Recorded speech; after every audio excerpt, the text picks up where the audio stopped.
Hello guys, so today I want us to look at another method for solving simultaneous equations, the method of substitution.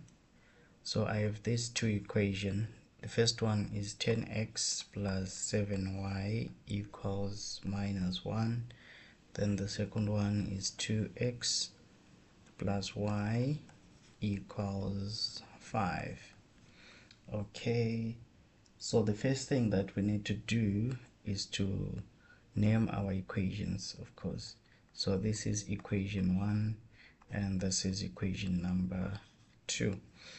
Right. So now with substitution, what you need to do is to try and look around. You check all the terms from equation 1 and equation 2. Always take the one with a coefficient of 1. It's easier to make that one the subject of the formula. So in our case, you realize that y is a coefficient of 1 in equation number 2. So we are going to make, so you write making y the subject in equation 2. So this is our equation 2, 2x plus y equals 5. And then we can have y being equal to 5 minus 2x. This is now our third equation, equation number 3. After using equation 2, it means now we are going to replace y with this expression in equation number 1. So when you're replacing something, you are substituting. So then you move on to say substitute y in equation 1.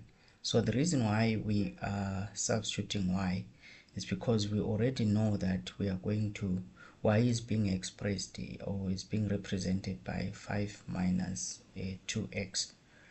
So now that means we have 10x from equation 1 plus 7. Then remember, when you're substituting, you put brackets. So in place of y, we now have 5 minus 2x equals negative 1. Now looking at this equation across, you realize that we now have just one single variable. This is more like a simple linear equation with brackets. So we need to expand the bracket and group like terms, then we can find the value of x. So this will be 10x plus 35 minus 14x equals minus 1. Then we have 10x minus 14x equals minus 1 minus 35. This gives us what?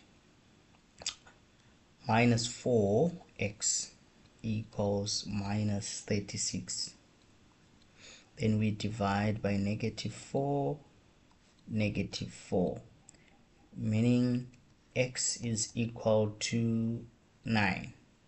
So now that we've found the value of x, we can, normally I prefer using equation number 3 to find the value of the other variable because it's already straightforward. Okay, so now we move on to say, right, substituting x in equation 3.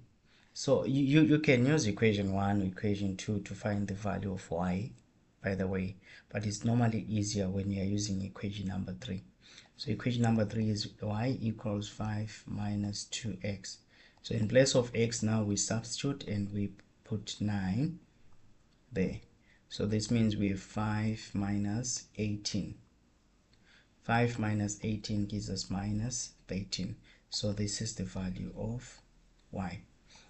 We can conclude and say therefore x is equal to 9 and y equals minus 13. So now it's always key, it is important for you guys to make sure that when you're solving simultaneous equations, you communicate. make sure you communicate. So that's step number one. You're making one of the letters the subject of the formula. And then step number two, you're substituting that expression in another equation. You don't use the same equation, by the way. And then step number three, you are substituting again. If you master these steps, it will be very easy for you to get the solutions and avoid making mistakes. So this is how we solve a simultaneous equation using substitution method. Okay, thank you for watching. See you next time.